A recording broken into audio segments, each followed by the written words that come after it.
kita mendekat. Assalamualaikum warahmatullahi wabarakatuh.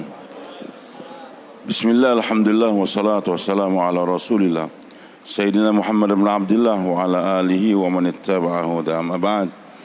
Fa'udhu billahi minasyaitanir rajim. Bismillahirrahmanirrahim. Wa in tuti'uhu tahtadu. Wa yaqul aidan walladzina jahadu fina lanahdiyannahum subulana wa innallaha lama'al muhsinin. Wa yaqulu Rasulullah sallallahu alaihi wasallam man khafa adlaja wa man adlaja balagal manzilah ala inna silatul ghaliyah ala inna silatul jannah. Wa yaqulu aidan ghazwatun fil bahri khairun min asyrati ghazwatin fil barr. Atau kama qala Nabi sallallahu alaihi wasallam. Para ulama hadirin yang dimuliakan oleh Allah Subhanahu wa taala. Alhamdulillah, lagi-lagi kita bersyukur pada Allah, khususnya saat sekarang ini Allah berikan taufik pada kita untuk datang di salah satu rumah Allah, yaitu di Masjid As-Sajid ini, mengerjakan salat maghrib berjamaah. Bahkan kita sudah niat untuk sabarkan lagi diri kita sampai nanti mengerjakan salat isya berjamaah. Juga bagi ahbab yang ada di Tenggarong ini, kita harapkan habis isya kita perpanjang lagi untuk sama-sama bermuzakarah, memanfaatkan waktu kita untuk ini agama. Hadirin yang dimuliakan oleh Allah Subhanahu wa taala. Perkara yang sangat penting dalam kehidupan kita ini adalah hidayah, bimbingan dari Allah Subhanahu wa taala. Karena bagaimanapun juga kita sebagai manusia Allah ciptakan dalam keadaan lemah. Wa khuliqal insanu dha'ifa. Manusia diciptakan dalam keadaan lemah. Segala-galanya fisik kita lemah. Pandangan kita pun juga di hari pertama sangat lemah. Pendengaran juga. Begitu pula pemikiran kita, apalagi waktu lahir sangat lemah sekali. Maka hadirin, fakta yang Allah jelaskan, manusia itu lemah, memerlukan bimbingan khususnya dari penciptanya, dari Allah Subhanahu wa taala. Dan Allah itu adalah Tuhan, Rabb, gaib, tidak nampak. Bagaimana supaya manusia terbimbing dalam kehidupan dia tadi? Maka Allah Subhanahu wa taala terpilih para anbiya alaihi salatu wasalam, manusia biasa, lahir daripada rahim para ibu. Kehidupan dan kematian, begitu pula keperluan-keperluan ada pada itu para anbiya. Mereka juga makan, juga mereka minum, mereka juga kawin. Tapi mereka dapat bimbingan langsung daripada Allah untuk membimbing kehidupan ini manusia. Nah hadirin yang dimuliakan Allah Subhanahu wa taala, dikirimnya para anbiya tersebut agar manusia terarah dalam kehidupan dia, ada contoh dalam kehidupan. Begitu pula hadirin yang Allah, tidak hanya Allah kirim itu para nabi, tapi Allah kirimkan kitab-kitab suci dari langit agar manusia memahami bagaimana mengarungi kehidupan dengan benar. Maka perkara yang sangat penting saya katakan tadi dalam kehidupan kita ini adalah hidayah, bimbingan dari Allah Subhanahu wa taala. Hadirin yang dimuliakan Allah, hidayah yang akan menghantarkan kita baik kepada kehidupan yang benar di dunia ini, nanti sampai menghantarkan kita kepada surganya Allah Subhanahu wa taala. Karena hidup di dunia sementara 60 sampai 70 tahun, tapi di akhirat adalah kehidupan yang selama-lamanya. Kehidupan yang selama-lamanya hanya dua nanti di akhirat, di surga ataupun di neraka. Di surga selama-lamanya dan di neraka juga adalah selama-lamanya. Maka hadirin, kehidupan yang pendek di dunia ini sangat menentukan kepada kehidupan yang panjang di akhirat. Bahagianya di akhirat bergantung daripada manusia mengisi kehidupan dia di dunia. Begitu pula celakanya di akhirat, di neraka nanti bergantung daripada kehidupan yang pendek di dunia ini. Maka hadirin yang dimuliakan Allah, perlunya itu hidayah dari Allah Subhanahu wa taala kepada ini manusia. Bagaimana supaya hidayah tersebut didapatkan oleh manusia? Dan hidayah ini sangat mahal. Walaupun hidupnya miskin, enggak punya apa-apa, hanya punya gubuk saja, kendaraan tidak punya, berjalan kaki saja dia. Makan pun kadang ada, kadang tidak ada. Tapi kalau ada hidayah, itu orang pasti dan pasti akan diberikan kebahagiaan dalam kehidupan dia di dunia dan kehidupannya yang abadi nanti, kebahagiaan di akhiratnya Allah Subhanahu wa taala. Bapak-bapak yang dimuliakan Allah, bagaimana supaya hidayah kita dapatkan dalam kehidupan kita di dunia ini? Maka yang pertama kita harus mendoa. Kita harus mendoa.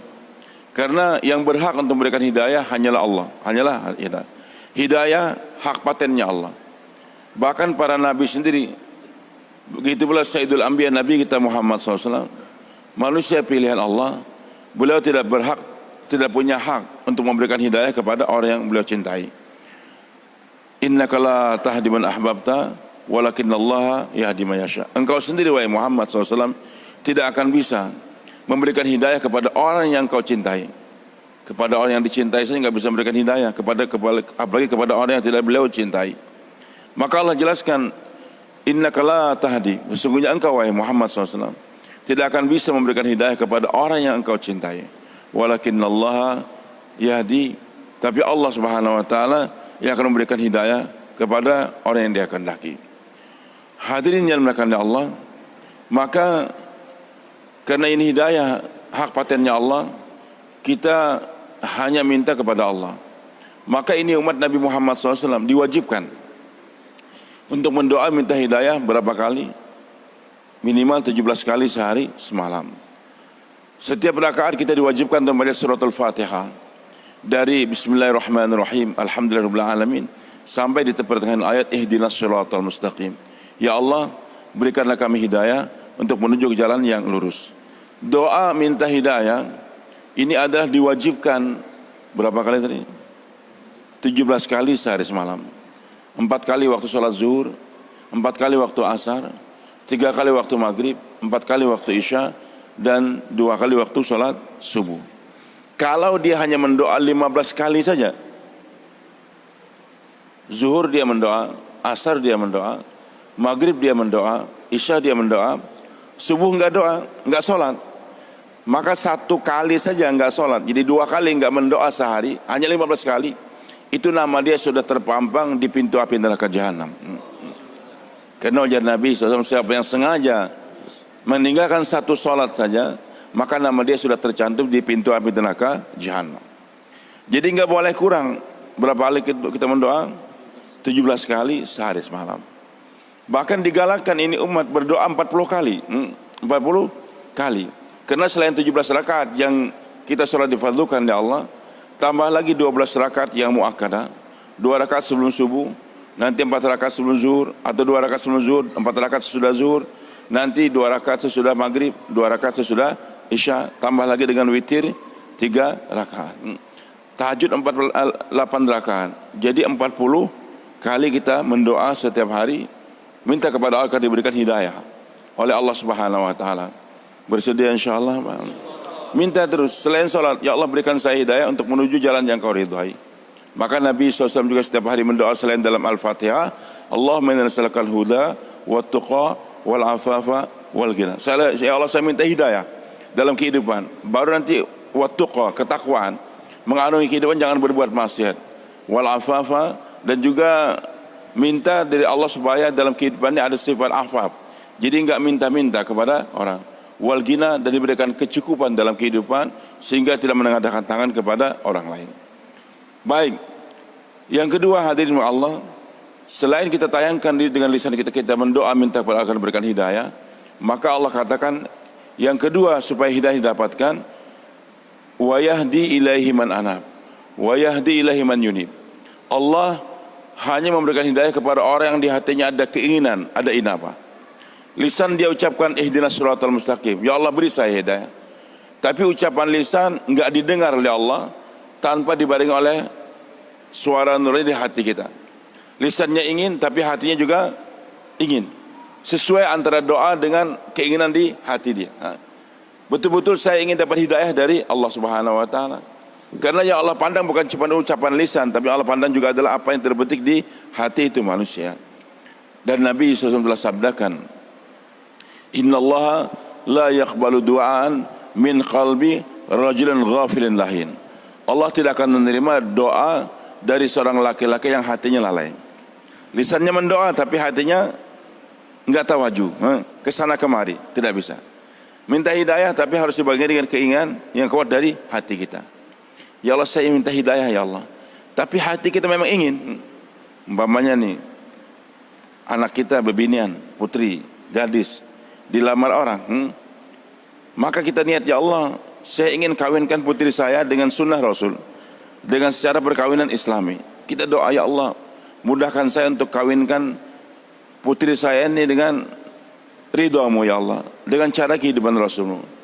Tapi di hatinya terbetik, nanti kalau saya kawinkan dengan cara sunnah, dikira hari kematian katanya. Nggak ada musik, nggak ada keramaian macam-macam begitu. Jadi ingin lisannya mendoa tapi hatinya tidak ada keinginan. Ya Allah, berikan saya kekayaan ya Allah, yang halal. Tapi di hatinya memang sudah bergelimang dengan perbuatan dosa, korupsi dan sebagainya, main judi dan sebagainya. Tapi kalau saya mau makan yang halal saja, bisa makan nggak saya ini? Sementara sumber pencaharian saya kebanyakan dari benda-benda yang haram. Maka kalau hanya lisan mendoa, tapi tanpa dibarengi oleh kekuatan hati, Allah tidak akan terima. Kita minta hidayah, tapi hati kita juga ingin. Insya Allah kita niatkan demikian, Pak. Yang ketiga, hadirin, bagaimana hidayah kita dapatkan selain kita mendoa dan hati kita ingin? Maka Allah katakan yang ketiga, Alif Lam Mim, Dzalikal kitab la raiba hudal lil muttaqin. Alif Lam Mim, Dzalikal kitab, itulah kitab suci Al-Quran. La raiba fi, Al-Quran tidak ada keraguan di dalamnya. 30 juz dari Al-Fatihah sampai An-Nas itu semua tidak ada keraguan. Tetapi masih banyak orang yang meragukan Al-Quran. Orang-orang kafir ragu kepada Al-Quran. Bahkan banyak mereka yang merobek Al-Quran, membakar Al-Quran. Jangankan orang kafir, orang Islam sendiri masih banyak yang meragukan Al-Quran. Sehingga mereka bersuara, itu kan gak relevan sekarang, harus diganti dan sebagainya. Seakan-akan dia lebih paham dari Allah dan Rasulnya. Padahal Allah katakan Quran itu nggak ada keraguan, tapi masih banyak orang yang meragukan. Salahnya salah siapa? Salah Al-Quran kah atau salah dia kah? Maka Allah katakan fi qulubihim maradun, di hati mereka ada penyakit. Di Qurannya nggak ada penyakit, cuma di hati mereka ada penyakit. Jam 12 siang kita lihat memandang ke langit, matahari terang betul, warnanya putih. Kan semua orang di bumi, di Tenggarong khususnya nih, jam 12 atau setengah 12 kita pandang, cuaca pun tidak kabut, enggak hujan, kita pandang matahari warnanya adalah putih, sepakat semua matahari warnanya putih. Tapi ada orang sakit mata, tahi matanya sing banyakan, tahi matanya hibak di mata, penuh dengan tahi mata. Ketika dia memandang ke langit, ternyata warna matahari apa? Kuning. Dia marah, dia bawa pedang. Kalian semua bungul, bodoh. Matahari itu kuning, saya lihat dengan mata saya sendiri. Awas kalau nantang saya tebas kalau dia punya leher. Dia marah-marah, ngamuk lagi. Jadi yang salah itu siapa, Pak? Mataharinya kah atau matanya kah? Matanya yang salah. Sedang ada tahi mata. Al-Quran itu suci, Pak. Nggak ada keraguan. Tapi kenapa orang meragukan Al-Quran? Karena di hatinya ada kotoran, Allah katakan. Hatinya ada kotoran. Nah, itu Al-Quran yang tidak ada keraguan di dalamnya. Bahkan Allah berjanji, semakin maju perkembangan teknologi manusia di dunia ini, ataupun penemuan-penemuan yang benar tentang keadaan alam ini nanti, semakin membuktikan benarnya Al-Quran. Jadi Al-Quran up to date, bukan out of date, bukan. Jadi senantiasa Al-Quran semakin hari semakin nampak kebenarannya. Sanurihim ayatina fil afaq, akan kami perlihatkan terus tanda-tanda kebesaran kami di penjuru dunia ini. Jadi ilmu tentang alam ini semakin hari semakin dibuka oleh Allah, tentang bulan, bintang dan sebagainya. Wa fi anfusihim, dalam jiwa mereka sendiri. Dalam ilmu tentang kedokteran, tentang tubuh manusia ini semakin hari semakin Allah bukakan, semakin Allah nampakkan. Baik itu alam ataupun tentang tubuh manusia semakin nampakkan. Untuk apa? Hatta yatabayyana annahu haq, sampai mereka yakin bahwasanya Allah, sampai mereka yakin bahwa agama Islam itu adalah hak. Al-Quran itu adalah hak. Jadi semakin maju nanti ke ilmu manusia tentang pengalaman ataupun tentang alam ini, ataupun tentang tubuh mereka sendiri, semakin membuktikan benarnya Al-Quran, semakin benarnya Al-Quran. Ini seperti sekarang orang mulai berbondong-bondong masuk Islam, disampaikan dengan dakwah dan sebagainya. Tapi dengan penyakit corona ini Orang pun mulai berbondong-bondong masuk agama Islam. Yang tadinya menghina jilbab, nggak boleh pakai jilbab, nggak boleh pakai burqa, pakai bukan pakai cadar saja. Di Arab itu pakai burqa namanya. Jadi baju itu dilarang di Cina. Sekarang laki-laki aja pakai cadar juga, pakai jilbab misalnya, pakai masker. Terpaksa pakai plastik, pakai burqa. Sehingga larangan pakai jilbab dengan burqa dilarang dibebaskan dalam di Cina sekarang. Hadirin yang Allah Subhanahu wa taala, timbulnya berbagai penyakit tersebut di mana, Pak? Al-Qur'an sudah menjelaskan sejak 15 abad yang lalu. Allah katakan agar kamu hidup sehat, ikuti para nabi. Ikuti para nabi. Bukan hanya cara makan, bukan hanya cara sholat, puasa, zakat dan haji, itu jelas. Tapi dan semua nabi itu sehat, Pak. Semua nabi sehat. Nabi Ayub pernah sakit memang, ujian, tapi badan beliau enggak kotor. Riwayatnya mengatakan Nabi Ayub pernah dengan korengan, dengan ulat. Itu enggak benar, riwayat Israiliyat. Riwayat yang dibodoh-bodohin oleh Israel, Yahudi. Nabi Ayub memang sakit, tapi beliau katakan anni masani ad-dur, ya Allah saya lemas betul-betul. Hanya lemah saja. Tapi badan beliau tetap bersih. Dan semua nabi itu orangnya ganteng-ganteng, Pak. Maaf nih, enggak ada nabi yang buta, nabi yang hidungnya pesek, maaf enggak ada. Semua posturnya nabi itu adalah sempurna, Pak. Nabi yang pincang enggak ada, Pak.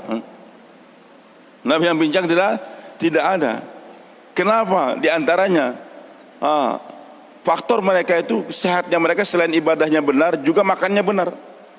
Makannya benar. Sampai supaya Al-Quran membimbing kita hari ini supaya kamu sehat, ikuti makannya para nabi. Bukan hanya ikuti sholatnya nabi, ikutnya puasa nabi, ikutnya zakatnya nabi, makannya para nabi pun kamu ikuti. Sehingga Nabi kita Muhammad SAW telah sabdakan, saya telah sampaikan tadi malam juga di Samarinda, beliau sabdakan, innallaha amaral mu'minin bima amara bil mursalin. Sesungguhnya Allah memerintahkan kepada orang beriman, kepada kita nih, sebagaimana perintah Allah kepada para rasul, kepada para anbiya. Kemudian Nabi membaca 2 ayat Al-Quran. Yang pertama ujian Nabi SAW, Al-Quran yang membimbing kepada para nabi. Ya ayyuhar rusul kulu minat thayyibat wa amalu sholihan inni bima ta'malun alim. Wahai para nabi, wahai para rasul, makanlah yang baik-baik. Jadi Allah mengarahkan kepada para anbiya makan yang baik-baik. Kira-kira kelelawar itu baik kan, Pak? Kan baik tuh. Pacat baik enggak? Kelabang baik enggak? Kan jelek-jelek, Pak. Maka para rasul diperintahkan untuk makan yang baik-baik. Kambing baik, sapi baik, ayam baik. Masih banyak yang baik. Ular sanca kan jelek, berbisa, Pak. Jangan. Tapi setelah makan wa amalu sholihan. Jangan habis makan guring, jangan. Beramal soleh lagi, beramal soleh lagi. Salat dan lain sebagainya. Ini ayat kepada para nabi. Ayat kepada orang beriman.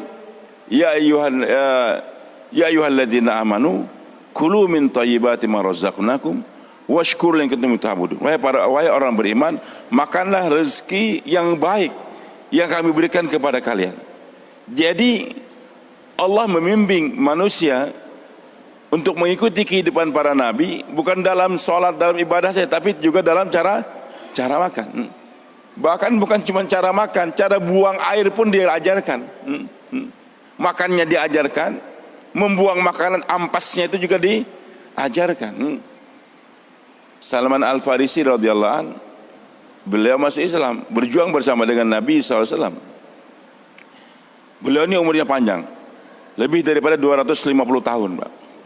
Pindah satu agama ke agama. Bahkan ayah beliau yang bertugas menyalakan api di Persia sana untuk disembah. Tapi untuk mencari kebenaran, pindah satu pendeta ke pendeta yang lain, sampai akhirnya berjumpa dengan Nabi kita Muhammad SAW. Suatu saat beliau diajak oleh orang kafir, ya Salman, inna nabiyakum SAW allamakum kulla syai'in hatta al-qira'ah. Wahai Salman, aneh kau punya nabi ini. Masa mengajarkan segala sesuatu sampai cara bahera. Bahera bahasa Banjar ini. Sampai cara cebok pun diajarkan. Istilahnya nabi apaan ini? Masa kalau Nabi mengajarkan tawaf, mengajarkan sholat itu mending, tapi cara buang airnya diajarkan. Seakan-akan enggak relevan, enggak pantas seorang Nabi kau mengajarkan cara buang air besar. Salman enggak merasa minder, enggak merasa malu, bahkan dia bangga. Beliau katakan, "Na'am, allamana Rasulullah SAW. Na'am allamana Rasul kulla syai'in hatta al-qira'ah. Betul, Nabi kami Muhammad SAW mengajarkan segala sesuatu, sampai cara buang air besar pun diajarkan, buang air putih pun diajarkan. Itu jangan menghadap kiblat, jangan membelakangi kiblat. Ini diajarkan, Pak. Sebagaimana Islam mengajarkan bagaimana caranya di Baitullah sampai ke Baitul Khala. Baitullah ini kan tempat yang paling mulia, Ka'bah, sekitar Ka'bah, Pak. Diajarkan bagaimana cara tawaf di Ka'bah. Di Baitul Khala, tempat yang paling jelek saja istilahnya ini, di WC diajarkan juga. Masuk dengan kaki kiri pakai sendal. Kemudian juga buang air jangan menghadap, jangan belakangi kiblat tadi. Jangan kita bicara sampai buka handphone, jangan. Apalagi yang handphonenya Androidnya kan. Kita buka kadang-kadang ada orang profilnya la ilaha illallah, ada yang Muhammad Rasulullah, la haula wala quwata illa billah. Kalau kita baca kan berarti kita membawa ayat Al-Quran, membawa doa di WC, jangan. Tinggalkan itu HP, tinggal itu HP. Keluar nanti dengan kaki kanan. Diajarkan. Kalau kita ikut cara Nabi tadi, sehat. Penyakit-penyakit yang ada sekarang karena makannya ikut syaitan. Makan tulang yang enggak karuan.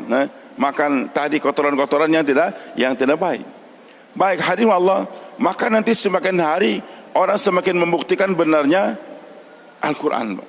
Semakin hari semakin membuktikan benarnya Al-Quran dan hadis Nabi kita Muhammad SAW. Allah kata-kata ikuti Al-Quran, ikuti para anbiya, ikuti Nabi kita Muhammad SAW.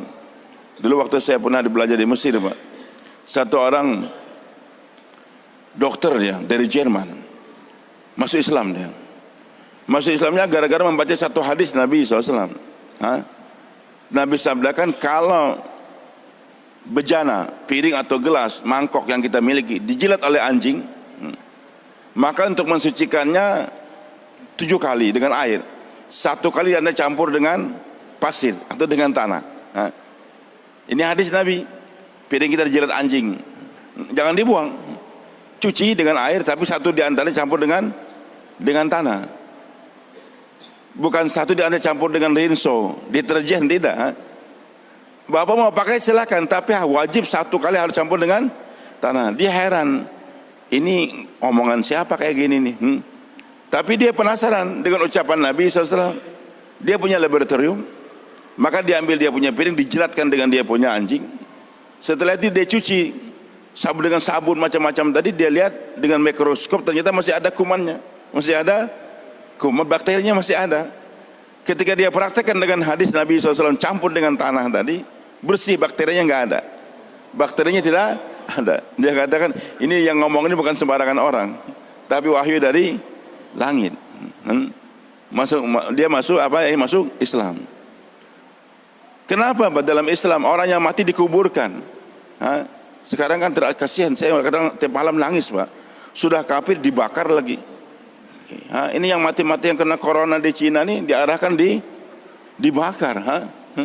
Padahal dalam Islam siapapun yang mati dikuburkan, dikuburkan, Pak. Beda antara dibakar dengan dikuburkan. Orang mereka mengerti kalau dibakar tadi hilang sudah, bukan.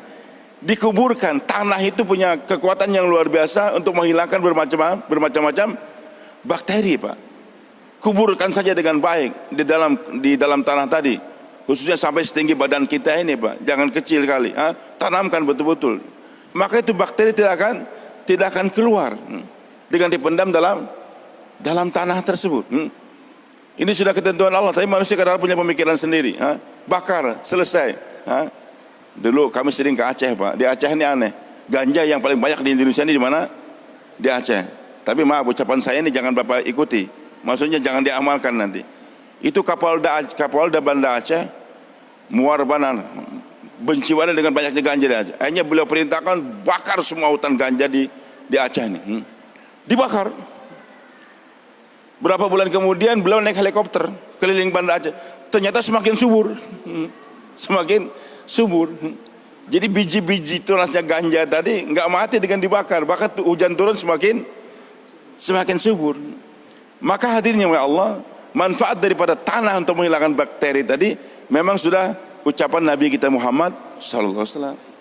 Bahkan ketika banyak wabah penyakit di kota Madinah nih, Nabi SAW pun datang dan terus buat usaha yang namanya dakwah, mendoa dan mendoa, sampai suatu saat para sahabat Nabi lihat ada benda hitam, maaf, kayak perempuan hitam, terburai rambutnya, terbang meninggalkan kota Madinah.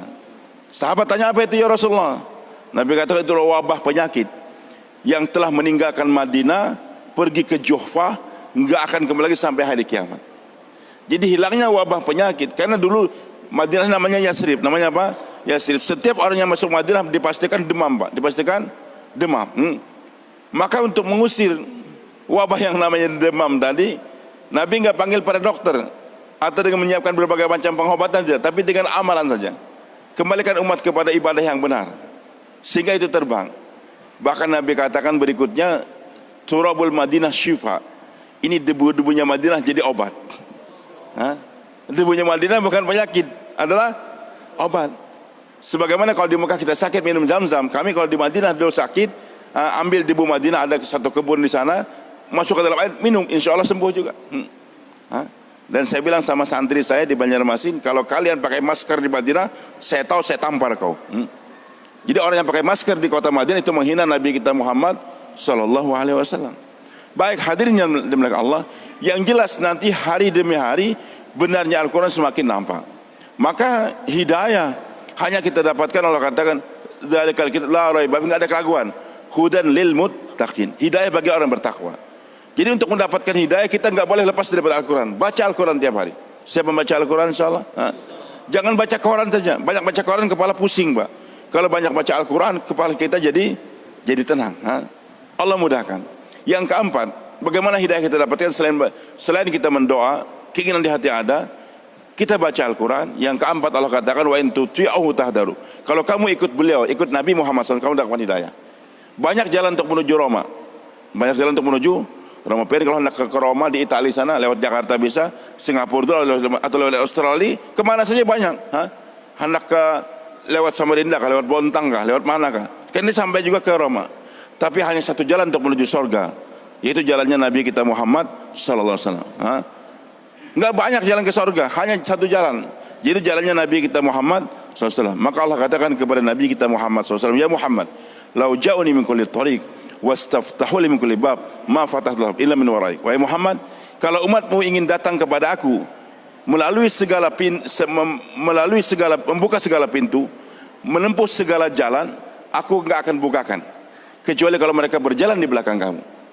Jadi jalan untuk menuju surga hanya jalannya Nabi kita Muhammad SAW. Lepas daripada jalan Nabi enggak bisa, tidak bisa. Maka cara untuk masuk surga harus ikut Nabi kita Muhammad SAW.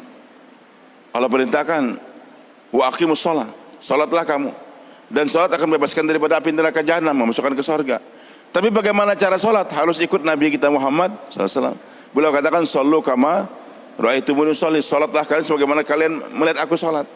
Jadi kalau kita salat ikut Nabi, baru salat kita akan Allah terima.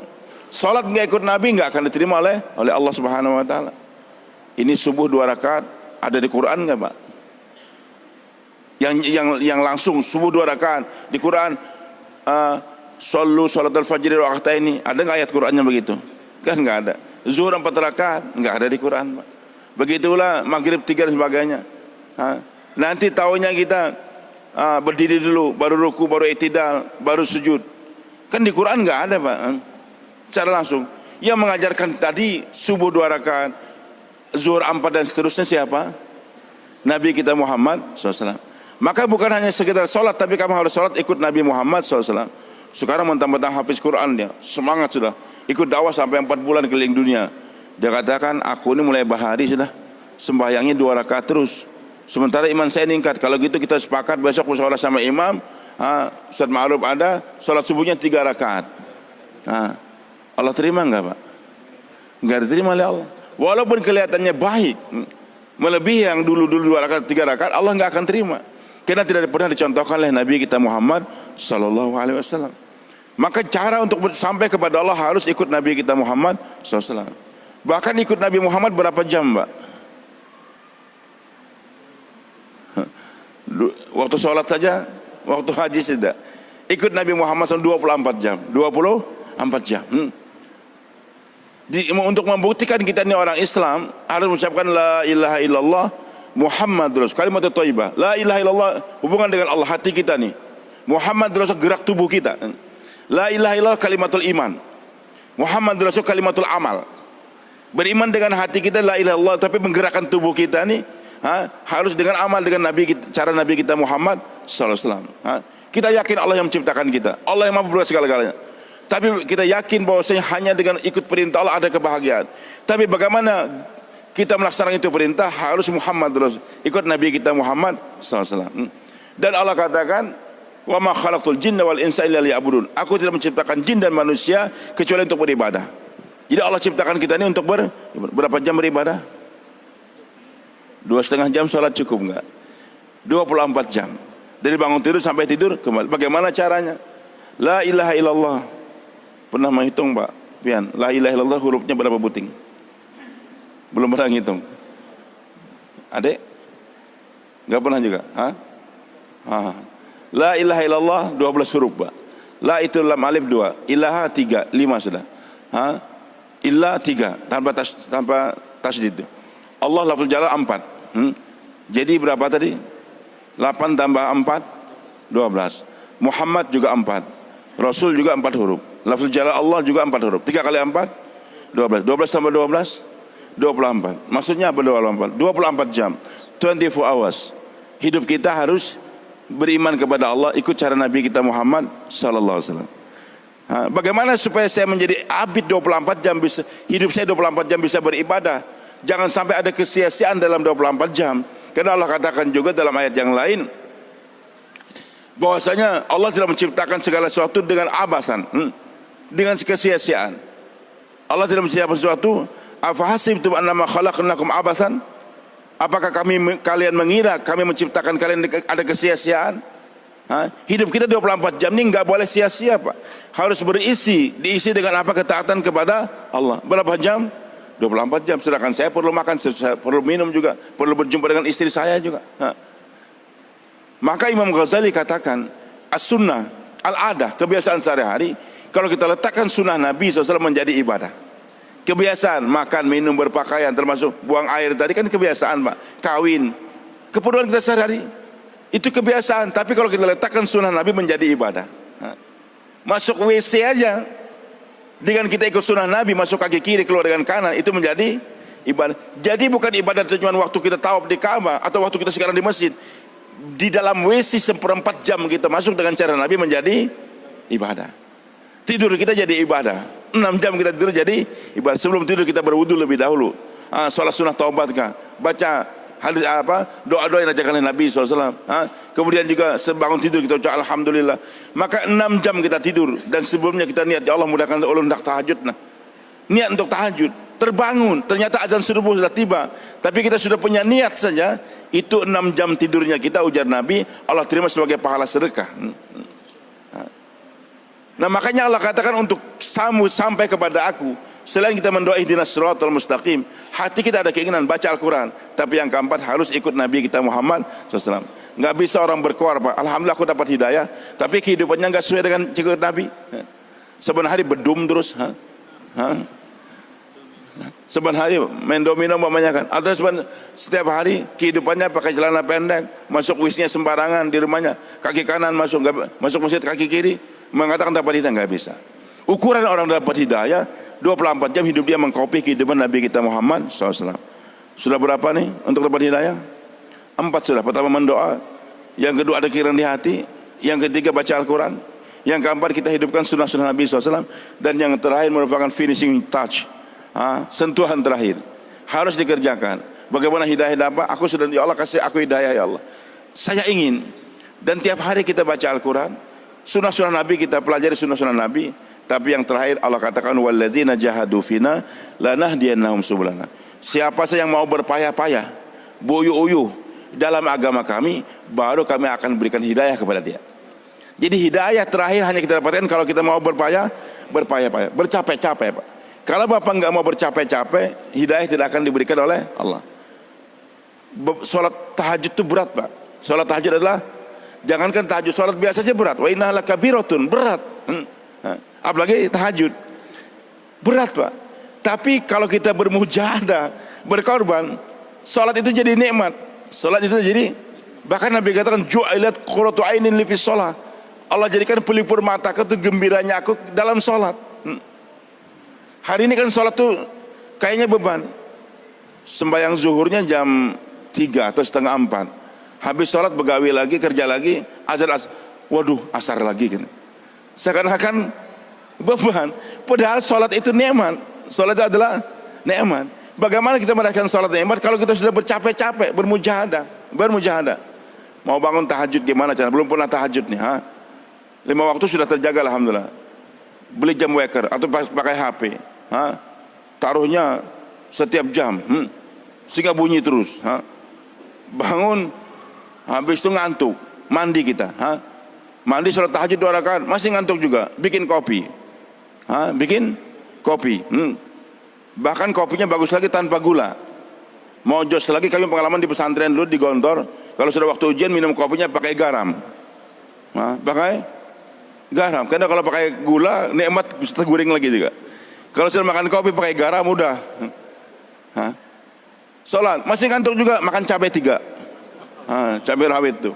Itu setan paling takut pak. Kalau sudah makan cabai udah nggak keruan tidur lagi, tahajud lagi. Maaf nih, kalau bapak sudah membiasakan 40 hari bangun tahajud, paksakan itu tahajud. Maksa orang lain nggak boleh pak. Paksakan diri kita.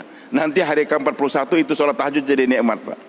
Hari ke-100, hari ke-berapa, bahkan kalau hari ke-101 kita nggak bangun, itu menyesalnya bukan main. Kapan setelah kita berpayah-payah. Dan hadirin Allah Subhanahu wa taala, memang manusianya hidupnya payah pak. Sudah merupakan ketentuan Allah. Allah katakan laqad khalaqanal insana fi kabad. Sesungguhnya kami sudah ciptakan manusia dalam keadaan susah payah. Hidup manusia ini nggak pernah lepas daripada susah payah. Kita lahir saja, bini kita payah enggak? 19-10 hari, capek pak, muntah dan sebagainya. Kalau binatang kan enggak ada yang mengidam pak. Binatang yang muntah, coba kalau kerbau, sapi itu mengandung, ada enggak yang muntah-muntah? Kan enggak ada. Mau melahirkan susah lagi, enggak bisa disesar, iya kan? Kalau binatang lahirnya mudah saja. Lahir, pagi hari kambing lahir, kerbau lahir, sore hari sudah bisa jalan. Anak kita, itik itu habis menetas langsung bisa berenang. Kita mau bisa berenang berapa lama belajar? Lama pak. Mereka tuh kalau mau kawin ganti-ganti istri tiap hari bisa. Kalau kita mau kawin berat, melamar macam-macam. Jadi hidup manusia ini memang Allah sudah payah kan. Allah sudah takdirkan payah. Tapi Allah berjanji, alim ulama katakan, kalau kamu banyak payahkan diri kamu, capek kamu untuk agama, nanti capeknya dunia akan Allah ringankan. Akan Allah ringankan. Karena payah ini dua apa? Ada payah pilihan, capek yang kita pilih, ada capek yang Allah paksakan.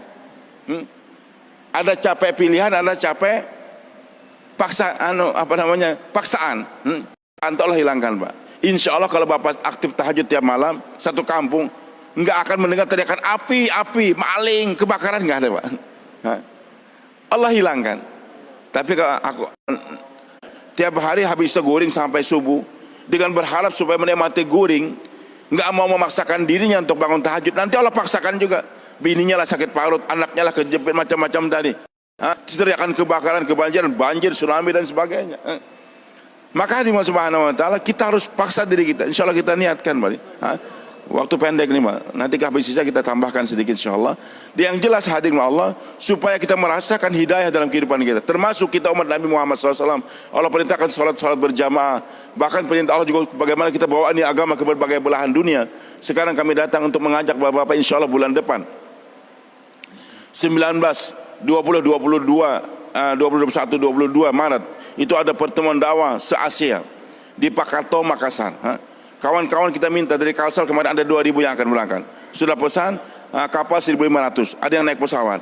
Dari Jawa sekitar 15.000 orang. Kami berangkat dari Kalbar kemarin ada 1.000 akan berangkat. Dari Kalteng 1.500. Kita harapkan dari Kaltim, Kaltarani 5.000 yang akan berangkat. Nyebrang laut, capek pak, bercapek-capek. Untuk apa semua tersebut? Untuk mendapatkan hidayah. Bapak-bapak yang melakukan Subhanahu wa taala, ada 2 cerita nih. Saya sampaikan nih. Nabi kita ada 2 perjalanan Nabi SAW. Capek Nabi berdakwah, akhirnya ditantang oleh kaum Quraisy. Sampai istri beliau pun meninggal, yang banyak kasih duit. Pamannya Abu Thalib yang membela jasadnya Nabi juga meninggal. Orang Quraisy semakin menyiksa Nabi SAW. Seakan-akan nggak ada lagi bumi tempat berpijak. Pergi ke Taif ditantang juga. Tapi datang Jibril alaihissalam, wahai Muhammad, silakan bawa ke air Zam-Zam, berwudu, dibawa terbang dan naik borak dari Mekah ke Baitul Maqdis, satu lompatan 1000 km. Sampai di sana ikat boraknya, Nabi SAW bersama para nabi naik tangga nur. Langit pertama kedua sampai ke 7, Sidratul Muntaha ke Mustawa sampai ke satu level. Jibril katakan, wahai Muhammad, kau yang naik, aku nggak bisa. Kalau aku naik aku kebakar. Jumpa langsung dengan Allah, jumpa langsung dengan Allah. Kembali lagi ke Mekah. Kasur Nabi masih hangat. Kasur Nabi masih hangat. Itu kejadian yang luar biasa. Setelah itu Isra Mi'raj, Nabi ceritakan kepada kaum Quraisy. Mi'rajnya belum diceritakan, hanya Isra'nya saja. Dari Mekah ke Baitul Maqdis. Yang masuk Islam berapa, Pak?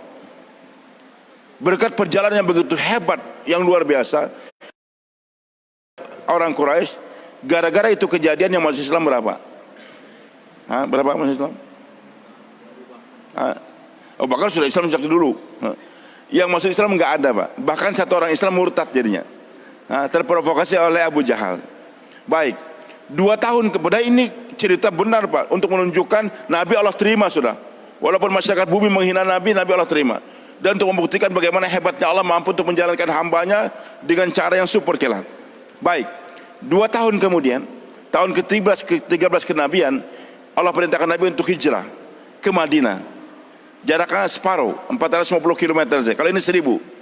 Waktu hijrah dari Mekah ke Madinah, naik apa Nabi itu? Naik onta kan? Lebih kurang 10 hari perjalanan, Pak. Rumah Nabi oleh 100 pemuda dengan pedang yang tajam.